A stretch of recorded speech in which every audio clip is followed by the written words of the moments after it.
Батанын күчү кандай болуш керек?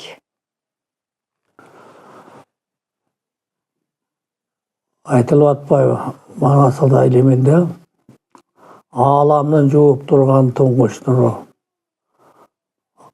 Ошол ааламды жууп турган туңгучту. Ошол аянды 10 жылдан башталып кетип атат. Ошол ааламды жууп турган туңгуч нурдун ээси бата болуп атат. Ал дуа эмес, ал тилек эмес, ал каалоо эмес. Ал кыргызча үмүт эмес, арабча үмөт эмес ал. Бата бүтүндөй көрүнмөгөн дүйнөнүн жараткан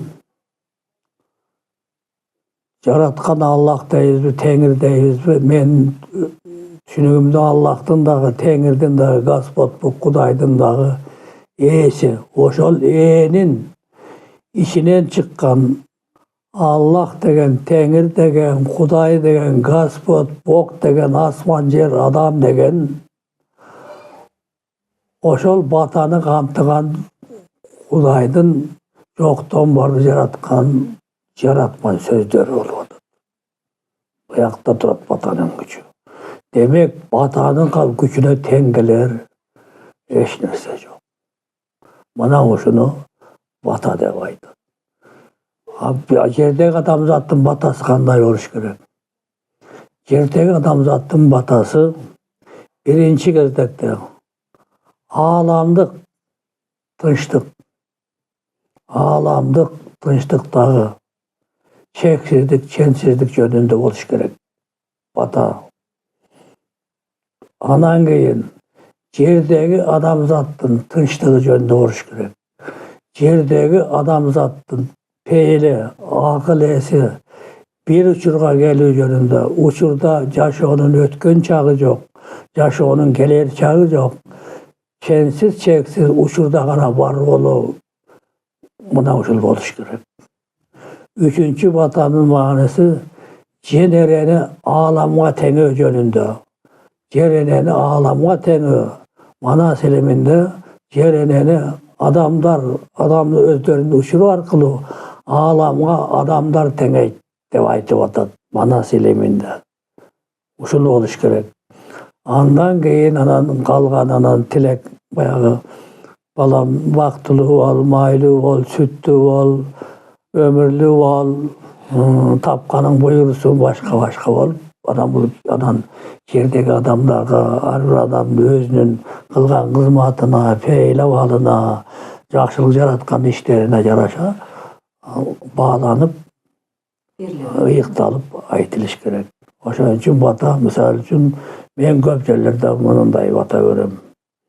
Менин ысым менен аталган менин элим моюн сунса, менин жүзүмдү издесе, тооба кылса, табынса, күнөөлөрүнөн баш тарса, анда мен көкө теңир алар дүнүнүн көктөн угуп, күнөөлөрүн кечирип, жеримди дарттан, элимди оордан айыктырам.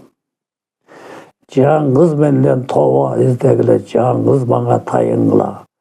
Ошондо ичкен сууңарга, жеген наныңарга, малыңардын төлүнө, жериңердин түшүмүнө, ишиңердин ээлигине баталуу кылам.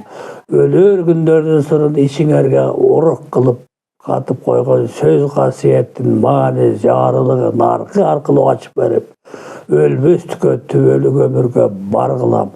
Көктүн жылдызындай, жердин кумундай көп кылам деп анан калган баягы ар бир адамдын өзүнө шартка, тойго, башка байланыштуу анан улап кетемин.